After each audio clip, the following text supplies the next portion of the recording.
I think there's an awful lot of people who want to see that public relationship between you and him rekindled.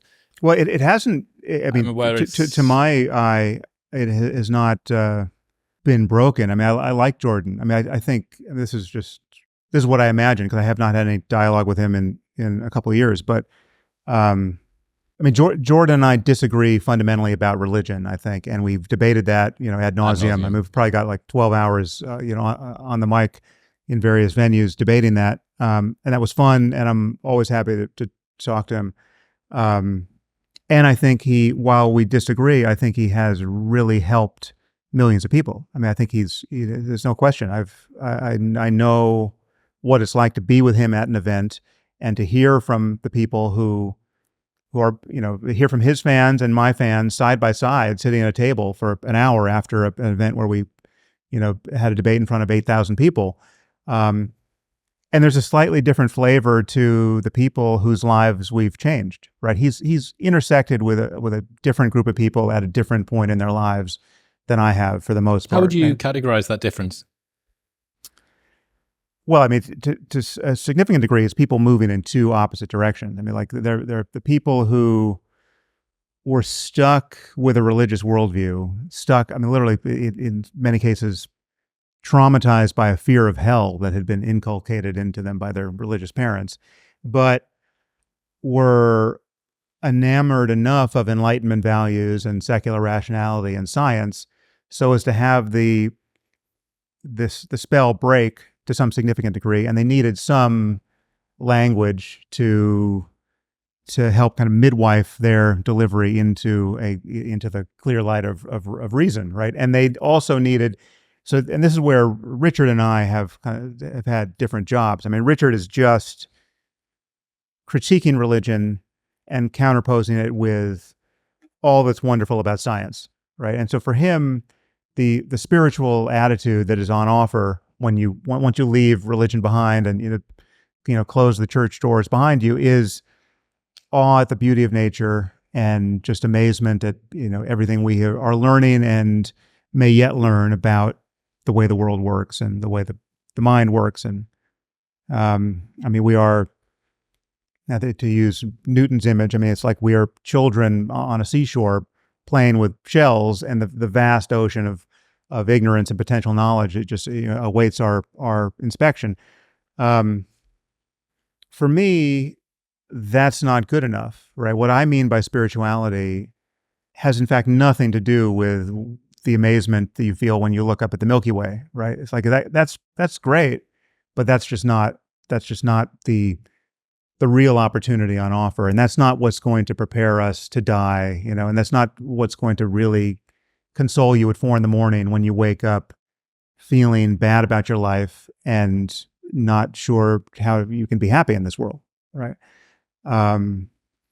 So I'm convinced that at the core of every religion, there were real transformative and transcendent human experiences that are attested to by the literature and traditions that have grown up around that religion.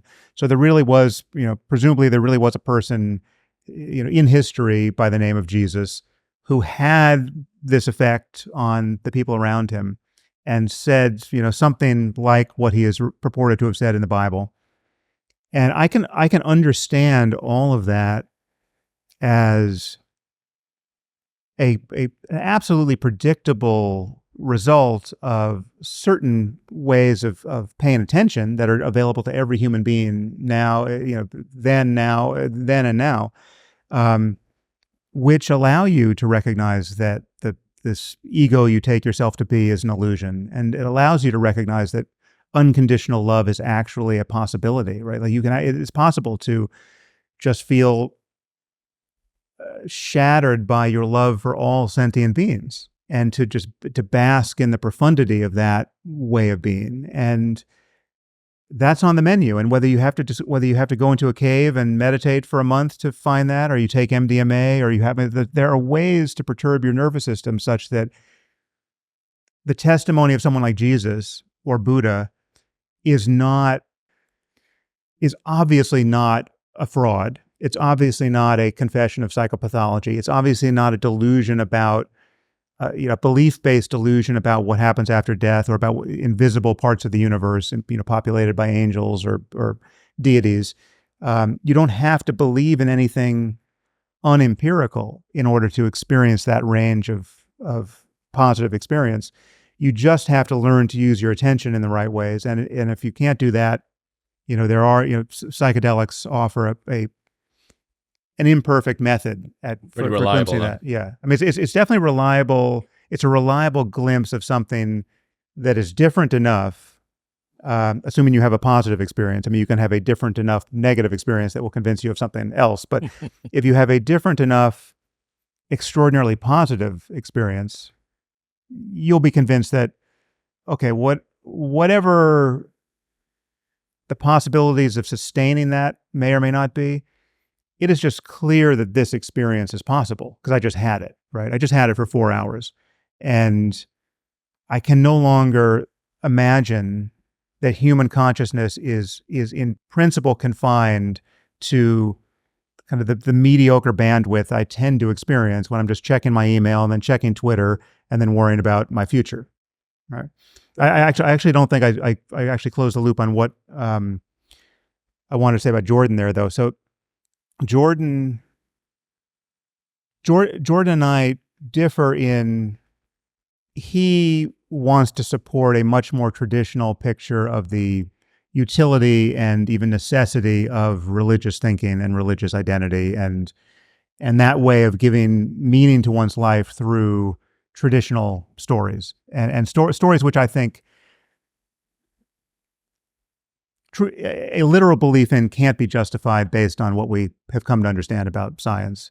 And I just think that the burden is on us at this point in history to find a truly non-sectarian way of telling ourselves a story about what we value and what is possible, right? And we do that in other areas of our lives. I mean, science is one very clear place we do that, where there is no to say that there's American science versus Chinese science. I mean, that's just not science.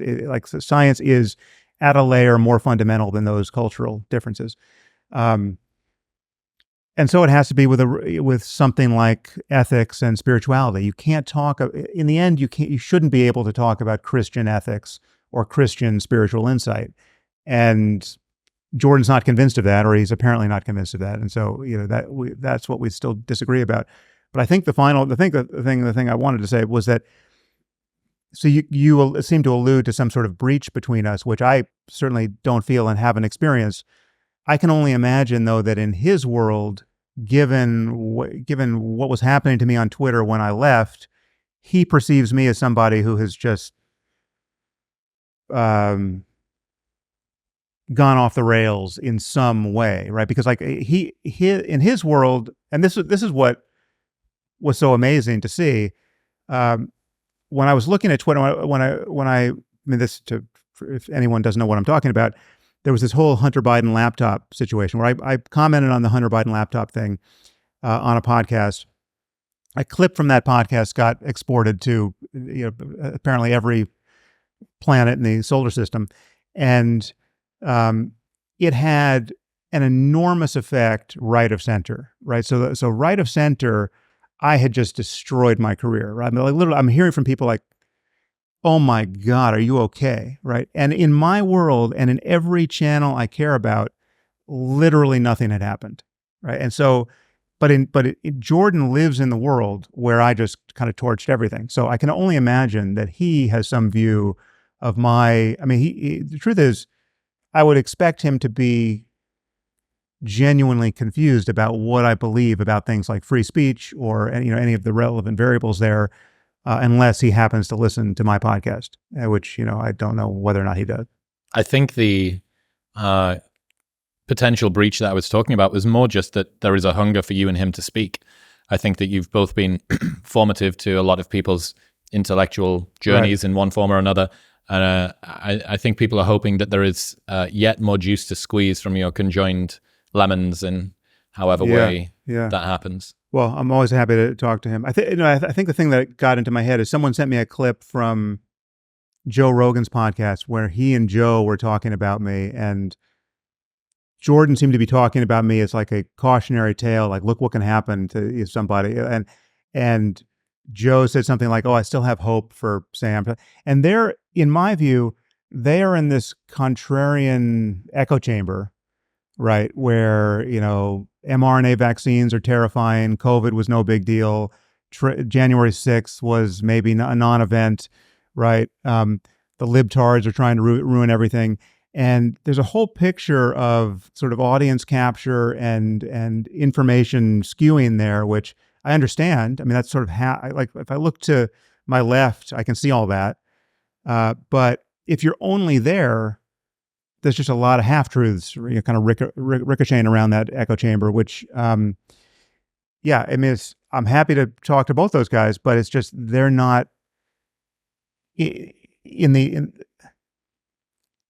the lane I'm in and trying to maintain, despite the crosswinds, trying to maintain a straight course in. That's only half the story, right? So it's and I just think people are genuinely confused now because two things are true.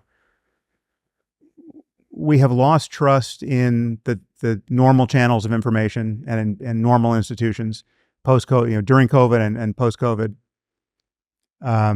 for obvious reasons. But we desperately need institutions and a media that we can trust, right? And we're not going to navigate this moment by just proliferating podcasts and newsletters, right? It's just not good enough. Much as we might try. Yeah. In other news, this episode is brought to you by 8 Sleep. 8 Sleep's pod cover is keeping me alive in the middle of summer in Austin, Texas at the moment. Good sleep is the ultimate game changer, and being too hot or too cold is a guaranteed way to ruin your night's sleep. The pod cover from 8 Sleep will actively cool and heat each different side of the bed based on yours and your partner's sleep stages. It is a complete game changer, and if you're waking up in the morning feeling groggy and not sufficiently rested, it is quite likely that temperature is the culprit, and all of this is fixed with the pod cover from 8 Sleep. It slips over the top of your existing mattress just like a mattress topper, but gives you all of the biometric scanning. It'll tell you how long you were asleep for, your resting heart rate, your HRV, everything, literally from a mattress topper. Head to 8sleep.com/modernwisdom or follow the link in the show notes below for $150 off, plus they ship internationally. That's EIGHT sleep.com/modernwisdom.